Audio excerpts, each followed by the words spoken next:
Voters all around the country are gearing up for congressional elections, but how many of those voters are actually college students?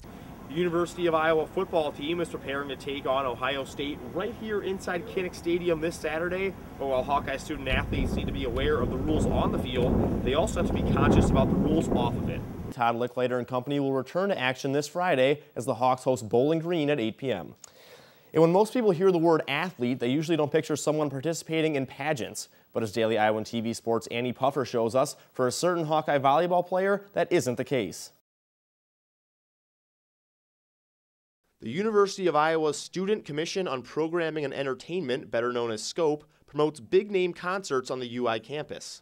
The group is unique in that it's almost entirely student-driven, yet still possesses the resources needed to bring nationally and internationally known bands to a relatively small college town in the Midwest. We really are just one of the better recognized college promoters, I'd say.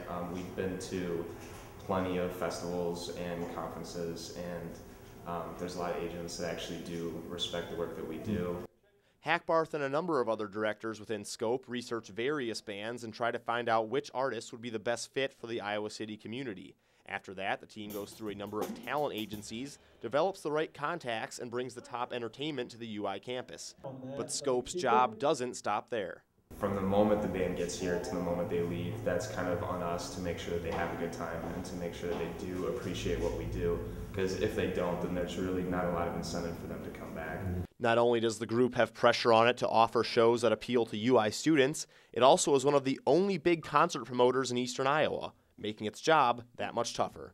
We have access to a lot of resources that a lot of areas don't, so I personally feel like we are obligated to do service not only to the University of Iowa, but also to the greater Iowa community. Tom Rogers, Daily Iowan TV.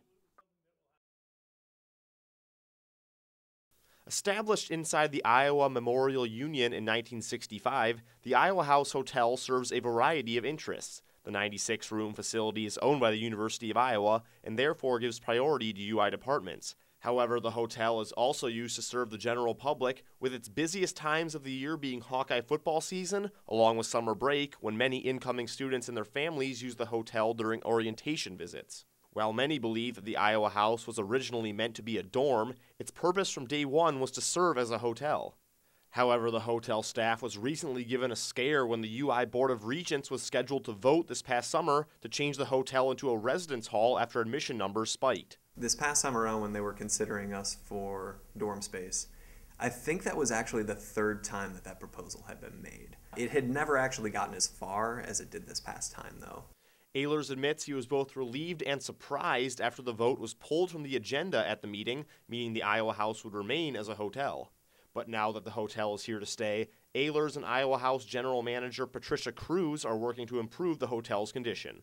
Ever since Patricia came on as the general manager at the hotel, which was 7 years ago, she's been trying to get a renovation for the hotel, bring it more to a contemporary feel. And just recently, the UI granted the Iowa House a $1.5 million loan to improve the hotel rooms. The third and fourth floor that will become true executive level rooms, there'll be a higher scale decor than the second floor. The second floor we actually intend on keeping as more of a discount floor. Whatever the changes may be, the Iowa House is open for business and will be for the foreseeable future. Tom Rogers, Daily Iowan TV.